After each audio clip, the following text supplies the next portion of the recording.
কেন্দ্রীয় সরকারের 12 বছর পূর্তি উপলক্ষে শনিবার আগরতলা পুর নিগমে বৃক্ষরোপণ ও সাফাই অভিযান কর্মসূচির আয়োজন করা হয়। 20 নম্বর ওয়ার্ডের কর্মসূচির নেতৃত্ব দেন ওয়ার্ড কর্পোরেটর রত্না দত্ত। এদিন ওয়ার্ডের বিভিন্ন এলাকায় পরিষ্কার পরিচ্ছন্নতা অভিযান চালানোর পাশাপাশি পরিবেশ সংরক্ষণের বার্তা নিয়ে বৃক্ষরোপণ করা হয়। কর্মসূচিতে অংশগ্রহণ করেন স্থানীয় বাসিন্দা সহ দলীয় কর্মী সমর্থক এবং বিশিষ্ট ব্যক্তিরা।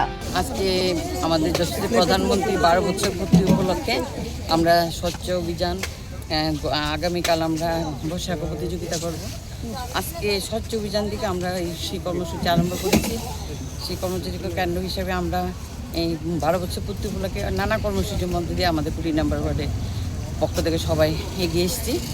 আমরা বৃক্ষরোপণ করবো আজকে, তারপরে কালকে আমরা বৈশাখ প্রতিযোগিতা করব। 20 তারিখ আমাদের যোগা হবে, 21 তারিখ আমাদের সাংস্কৃতিক অনুষ্ঠান হবে।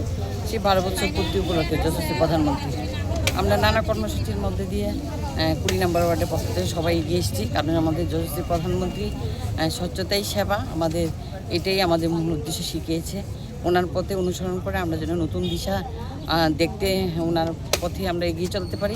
এদিন কর্মসূচিতে কর্পোরেটর রত্না দত্ত জানান, প্রধানমন্ত্রী নরেন্দ্র মোদীর 12 বছর শাসনকালের উন্নয়ন ও জনকল্যাণমূলক বিভিন্ন প্রকল্পের মাধ্যমে দেশ এগিয়ে চলেছে। সেই উপলক্ষে জনসচেতনতা বৃদ্ধির লক্ষ্যে বৃক্ষরোপণ ও সাফাই অভিযানের আয়োজন করা হয়েছে।